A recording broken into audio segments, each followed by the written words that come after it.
Hi, ഹരിയാണ്. ഇന്ന് BSIയുടെ scamper 650 ഓടിക്കാൻ കിട്ടിയിരിക്കുകയാണ്. ഈ വീഡിയോ കാണുന്ന എല്ലാവർക്കും എന്റെ ഹൃദയം നിറഞ്ഞ ഓണാശംസകൾ നേരുന്നു. BSIയുടെ വണ്ടി കാണാൻ ഒരു രക്ഷയില്ല, അതിമനോഹരമായ ഡിസൈനിന്റെ കേസിൽ മാത്രമാണ്. ഏത് സൈഡിൽ നിന്ന് നോക്കിയാലും ഒരു ബ്രിട്ടീഷ് മോട്ടോർ സൈക്കിളിന്റെ അഴകും പ്രൗഢിയും ഈ മോട്ടോർ സൈക്കിൾ നിലനിർത്തുന്നു. അതായത് ഗോൾഡ് സ്റ്റാർ 650 അങ്ങനെ തന്നെയാണ് അവർ ചെയ്തിരിക്കുന്നത്. പഴയ മോഡലിനെ പുതിയ ലുക്കിലോട്ട് മാറ്റി കൊണ്ടുവന്നു. അതായത് പഴയ മോഡലിലെ ഡിസൈൻ ഒട്ടും ചോരാതെ തന്നെയാണ് പുതിയ ഗോൾഡ് സ്റ്റാർ 650 അവർ ഇൻട്രൊഡ്യൂസ് ചെയ്തിരിക്കുന്നത്. ഡിസൈനിൽ വളരെയധികം എഫേർട്ട് ഇട്ടാണ് അവർ ഓരോ മോട്ടോർ സൈക്കിളും ഡിസൈൻ ചെയ്യുന്നത്. അതിന്റെ അഴകും ഭംഗിയും ഓരോ മോട്ടോർ സൈക്കിളും നമുക്ക് കാണാൻ സാധിക്കും. ആര് കണ്ടാലും ഒന്ന് നോക്കിപ്പോവും ഇവന്. എല്ലാരും വന്ന് ചോദിക്കാൻ സാധ്യത ബുള്ളറ്റിന്റെ ഏത് മോഡലാണെന്നാണ്. പിന്നെ ആൾക്കാരെ നമ്മൾ പറഞ്ഞു മനസ്സിലാക്കാൻ നിൽക്കുന്നത് BSIയുടെ സ്കാമ്പർ 650 ആണെന്ന്. SD-ലും 42-ലും തന്നെ അതേ മീറ്റർ തന്നെയാണ് ഇതിലും നൽകിയിരിക്കുന്നത്. ഡിസ്പ്ലേ കുറച്ചുകൂടി വലിയ ഡിസ്പ്ലേ ആയിരുന്നെങ്കിൽ കൊള്ളാമായിരുന്നു എന്ന് എനിക്ക്. എന്നാലും ഇതൊരു ഓക്കെ ഫീലാണ്. പക്ഷേ ഇതിനകത്ത് ന്യൂട്രൽ ഇൻഡിക്കേഷൻ മാത്രമേ ഉള്ളൂ, ഗിയർ പോസ്റ്റ് ഇൻഡിക്കേറ്റർ ഇല്ല. ഇത് 4 ലക്ഷം രൂപ 5 ലക്ഷം രൂപ കൊടുക്കണ വണ്ടിയാണ്. ഇതിനകത്ത് ഗിയർ പോസ്റ്റ് ഇൻഡിക്കേറ്റർ ഇല്ല എന്ന് പറഞ്ഞു കഴിഞ്ഞാൽ ഒരു മോശം തന്നെയാണ്. ബാക്കിയെല്ലാം നൽകിയിട്ടുണ്ട്. അതായത് ഒരു 150 cc മോട്ടോർ സൈക്കിളിൽ വരേണ്ട ഗിയർ പോസ്റ്റ് ഇൻഡിക്കേറ്റർ. പിന്നെ എന്താ ഈ 5 ലക്ഷം രൂപ കൊടുത്ത് മേടിക്കുന്ന ഈ വണ്ടിയിൽ ഇത് കൊടുത്താല് എന്തായാലും ഇതിന്റെ വേർഷൻ 2 വരുമ്പോ കമ്പനി ഇത് നൽകുന്നതായിരിക്കും. ആദ്യം മേടിച്ചവന്മാരൊക്കെ മണ്ടന്മാരാ. എന്തിനാണ് ബ്രാൻഡുകൾ ഇങ്ങനെ ആൾക്കാരെ മണ്ടന്മാരാക്കുന്നേ എന്ന് എനിക്ക് മനസ്സിലാവുന്നില്ല. ഇത് സ്കാംബ്ലർ ആണല്ലോ, അതുകൊണ്ട് ഏതെങ്കിലും നമ്പർ പഞ്ച് ചെയ്തില്ലെങ്കിൽ, അതേപോലെ ഈ സ്കിപ്പ് പ്ലേറ്റ് കൊടുത്തില്ലെങ്കിൽ സ്കാംബ്ലർ ലുക്ക് നഷ്ടപ്പെടും. അതുകൊണ്ട് ഒട്ടുമിക്ക സ്ക്രാമ്പിളർക്കും ഇത് നൽകാറുണ്ട്. പിന്നെ BSIയുടെ ഗോൾഡ് സ്റ്റാറിൽ തന്നെ സെയിം എഞ്ചിൻ തന്നെയാണ് ഇതിൽ നൽകിയിരിക്കുന്നത്. സിംഗിൾ സിലിണ്ടർ ആയിട്ടുള്ള 645 cc എഞ്ചിനാണ്. പിന്നെ എടുത്തു പറയേണ്ട കാര്യം, റോയൽ എൻഫീൽഡിനെ കൂട്ടി ഇത് ഓയിൽ കൂൾഡ് എഞ്ചിനല്ല, ലിക്വിഡ് കൂൾഡ് എഞ്ചിനാണ്. അത് എടുത്തു പറയണം. റെട്രോ ലുക്ക് കിട്ടണമെങ്കിൽ ഈ രീതിയിലുള്ള ഫ്യൂൽ ക്യാപ്പ് നൽകണം. ഇതിനൊരു ഹിഞ്ചസ് പിടിപ്പിച്ചാൽ തീരാവുന്ന പ്രശ്നമുള്ളൂ. നിങ്ങൾക്ക് ആ റെട്രോ ലുക്ക് കിട്ടണമെങ്കിൽ ഊരി കൈ പിടിക്കുകയോ ചാവിയോടുകൂടി പിടിക്കുമ്പോഴേ ആ റെട്രോ ലുക്ക് ലഭിക്കുകയോ. ഫ്യൂൽ ക്യാപ്പ് ഓഫ് കോഴ്സ് ഊരി കയ്യിൽ വരുന്ന ഫ്യൂൽ ക്യാപ്പാണ്. റെട്രോ ലുക്ക് തരുന്ന ഊരിൽ കൈ പിടിച്ച് പെട്രോൾ അടിക്കേണ്ട ഫ്യൂൽ ക്യാപ്പാണ്. സൂക്ഷിച്ചു നോക്കിയാൽ BSIയുടെ ലോഗോ നൽകിയിട്ടുണ്ട്.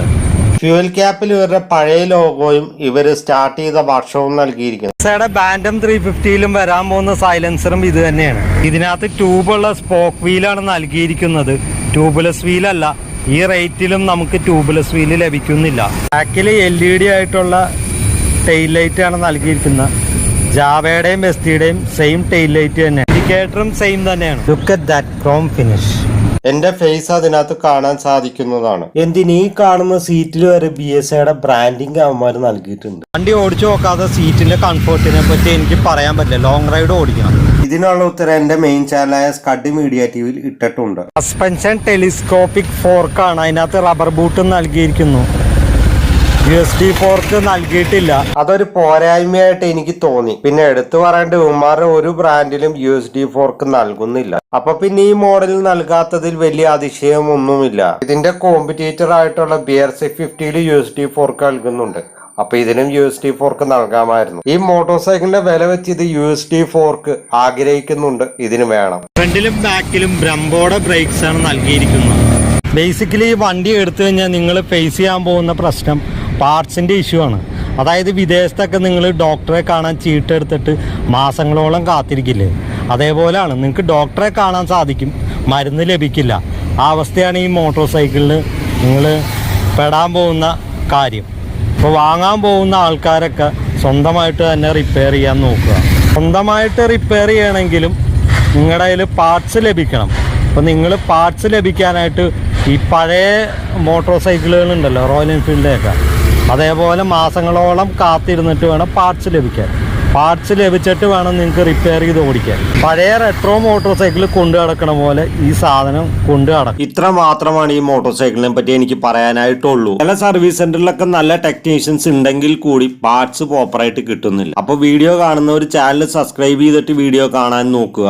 എടുത്തു പറയേണ്ട മറ്റൊരു കാര്യം, വണ്ടി ഓടിച്ചിട്ട് കുഴപ്പമൊന്നുമില്ല, രസമുണ്ട്. പക്ഷേ കുറഞ്ഞ സ്പീഡിൽ സിറ്റി ട്രാഫിക്കിലൊന്നും ഓടിക്കാൻ പറ്റിയ വണ്ടിയല്ല. ഹൈവേയിൽ ഓടിച്ചെങ്കിൽ മാത്രമാണ് വണ്ടി നമുക്ക് എക്സ്പീരിയൻസ് ചെയ്യാൻ പറ്റുള്ളൂ, നല്ല രസമായിട്ട് ഫണ്ണായിട്ട് ഓടിക്കാൻ പറ്റുള്ളൂ. ഈ വെൽഡിംഗ് ഒക്കെ പുറത്ത് കാണത്തക്ക രീതിയിൽ ചെയ്തു വെച്ചേക്കണ ഒരു വൃത്തികേടായിട്ട് തോന്നി. ഇത് കണ്ടു കഴിഞ്ഞാൽ ആർക്കും മനസ്സിലാവും ഇത് ജോയിന്റ് ചെയ്ത പീസാണ്. ഈ കാണുന്ന ജോയിന്റ് ഒറ്റ പീസായിട്ട് വന്നിരുന്നെങ്കിൽ അതിമനോഹരമായനെ. ഒന്നാമത്തെ കേസ്, ഈ കാണുന്ന ഭാഗത്ത് വെൽഡിങ് വന്നു കഴിഞ്ഞാൽ എന്ത് വൃത്തികേടാന്നറിയും. ഇത്രയും കാലം മോട്ടോർ സൈക്കിൾ ഉണ്ടാക്കിയിട്ട് ഇതൊന്നും നിങ്ങൾ പഠിച്ചിട്ടില്ലേ? നമ്മൾ അടുത്ത് പോയി നോക്കുമ്പോൾ ഇതൊരു വൃത്തികേടായിട്ട് എനിക്ക് ഫീൽ ചെയ്തു. വെൽഡിങ്ങിന്റെ ക്വാളിറ്റി ഒന്നും അത്ര ഒരു രസം തോന്നിയിട്ടില്ല. ബാക്കിൽ ആൾക്ക് പിടിച്ചിരിക്കാൻ ഗ്യാബ് റെയിലൊന്നും നൽകിയിട്ടില്ല, അത് ആക്സസറി ആയിരിക്കും. പില്ലിനെ വെച്ച് റൈഡ് ചെയ്യാൻ നോക്കുന്നവർ മസ്റ്റായിട്ടും ഇത് പിടിപ്പിക്കാൻ നോക്കുക. അല്ലാത്ത പക്ഷം ബാക്കിൽ ഇരിക്കുന്ന പില്യൻ നിലത്തോട്ട് വീഴുന്നതായിരിക്കും. അപ്പോൾ ഒരു കുടുംബകലവും ഉണ്ടാക്കാൻ ആഗ്രഹിക്കാത്തവർ ഈ പ്രശ്നം സോൾവ് ചെയ്യേണ്ടതാണ്. PSAയുടെ സ്കാംബ്ലറിന്റെ ഫ്യൂവൽ തീർന്നു പോയിട്ട് വഴിയിൽ കിടക്കുകയാണ് ഗായ്സ്. ഇതിനുള്ള ഉത്തരത്തിനായിട്ട് എന്റെ മെയിൻ ചാനലിലെ വീഡിയോ കാണുക.